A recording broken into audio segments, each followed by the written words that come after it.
Hello, friends, and welcome to the first ever episode of Dulcius Ex Asperus, news for people who don't like news. Who am I? I'm just a girl in the world. Points if you get that reference.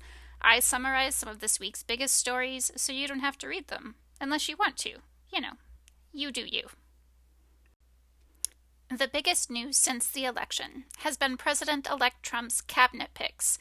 And while this might sound like insider Washington, D.C. stuff, who he picks is going to affect all of us. These are the people who will implement Trump's agenda.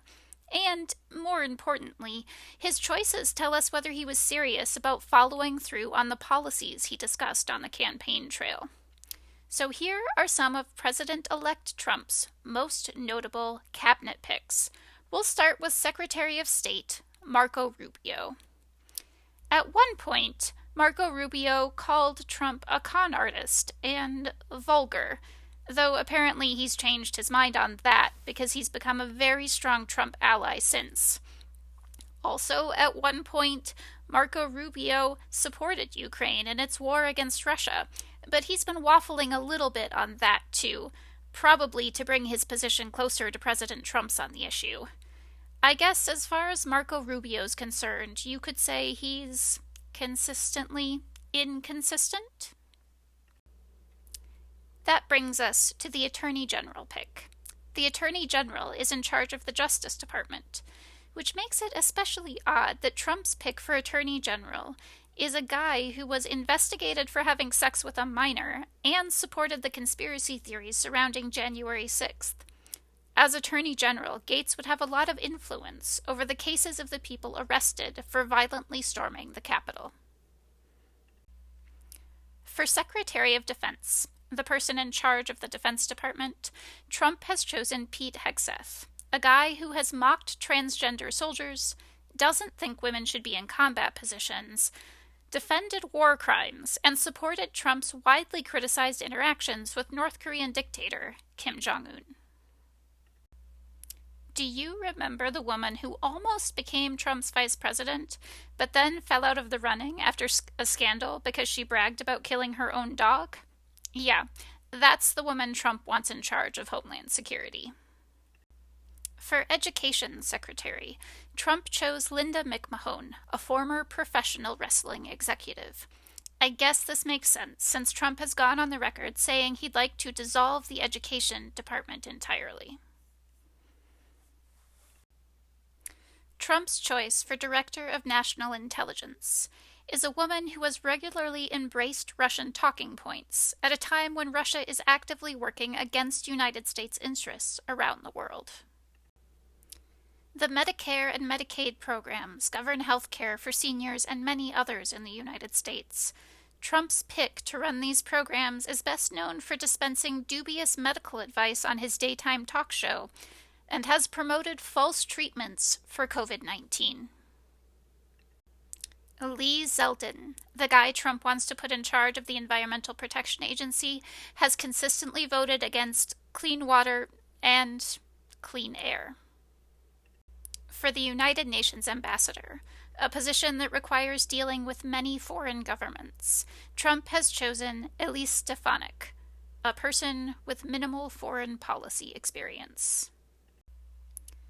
The Department of Health and Human Services is pretty much what it sounds like, a department that has to make recommendations that govern the health of citizens in the United States.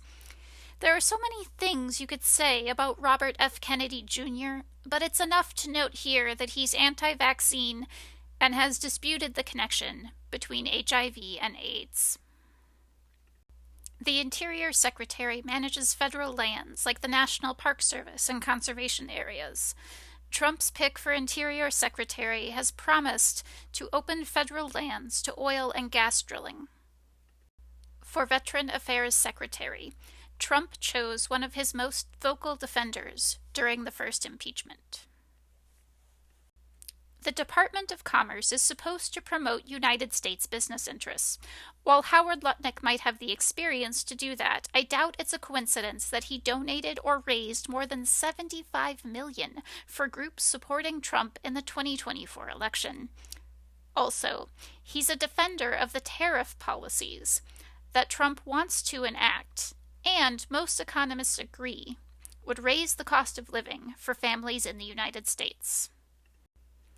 Trump's pick for Transportation Secretary is Sean Duffy, who is most famous for being a congressman and a reality TV star, which I guess makes him the least objectionable of any of the picks that we've discussed so far. The Energy Secretary is supposed to guide United States energy policy.